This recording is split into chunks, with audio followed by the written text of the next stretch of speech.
হে hello everyone, কেমন আছো তোমরা সবাই? আশা করি খুব ভালো আছো।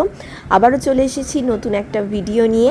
তো ওই দিন ছিল আমার মায়ের বার্থডে, আমার মায়ের 60th বার্থডে ছিল। তো বোনও বাড়িতে এসেছিলো, তাই ভাবলাম ছোটোখাটো করে বার্থডেটা সেলিব্রেট করা যাক। গত বছরও আমরা মায়ের বার্থডে সেলিব্রেট করেছিলাম আমাদের ঘরের সবাই মিলে। তো ওই ভিডিওটাও আছে চ্যানেলে, চাইলে দেখে নিতে পারো।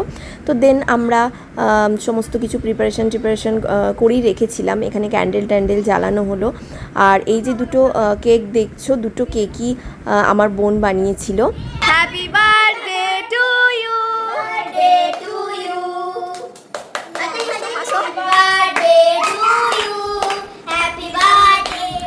তো ও এইবারে বলেছিল যে দিদিভাই আমি কেক দুটো বানাবো, কারণ ওর বানানোর ভীষণ ইচ্ছে ছিল।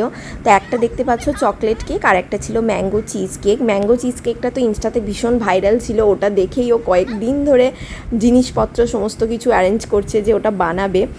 খেতে ভীষণ সুন্দর হয়েছিল। ম্যাঙ্গো চিজ কেকটা অ্যাকচুয়ালি একটু নরম ছিল, তো মোল থেকে নামানোর সময় না একটু ভেঙে গিয়েছিল, যার জন্য ওর মনটা একটু খারাপ হয়ে গেছিলো। বাট দেখতে যেমনই হোক টেস্ট ভীষণ সুন্দর ছিল। আর বনু যে সকাল থেকে এতটা এফর্ট দিয়ে কেক দুটো বানিয়েছে, এটাই অনেক বড় ব্যাপার। আর দেন মা কেক টেক কাটলো, আর আমার ওপরে দায়িত্ব ছিল মাকে সাজানোর। তো মা তো কিছুতেই মানে যে ড্রেসটা পরেছিল বাড়িতে সেটা পরেই বলছিল কেক কাটবে। তারপর আমি আর বোন জোর করে বললাম না এই শাড়িটা পরো, দেন এই শাড়িটা বেছে দিলাম। তো এই শাড়িটা মা পরলো। আর সাজতে তো একদমই পছন্দ করে না, তাও জোর করে আমি একটুখানি সাজিয়ে দিয়েছিলাম। লিপস্টিকটা জোর করে বললাম লাগাও। তো তারপরে বলার পরে লিপস্টিকটা লাগালো।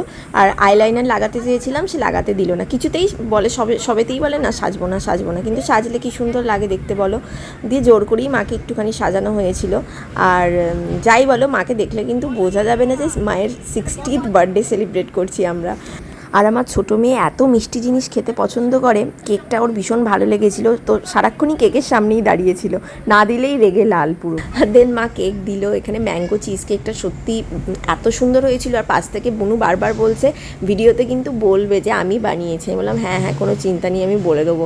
কারণ ও সত্যি এতটা এফোর্ট দিয়ে বানিয়েছে। আর টেস্ট সত্যি আমার এক্সপ্রেশন দেখে বুঝতেই পারছো ভীষণ ভালো ছিল। যদি কোনো দিন আবার বানাই রেসিপিটা নিয়ে আমি তোমাদের সাথে শেয়ার করব। খুব একটা বেশি কিছু জিনিস চাই না, তবে ওই কটা জিনিস লাগবে, ওগুলো ছাড়া এই কেকটা বানানো যাবে না। এটা একসময় ইনস্টাতে ভীষণ ভাইরাল ছিল। দেন মা পায়েস দিল, মিষ্টি ছিল, মিষ্টি আমি খাইনি, তো তারপরে পায়েস খেয়ে নিলাম। That's it. ভিডিওটা ভালো লাগলে একটা লাইক করে দিও, চ্যানেলটা সাবস্ক্রাইব করে দিও। বাই।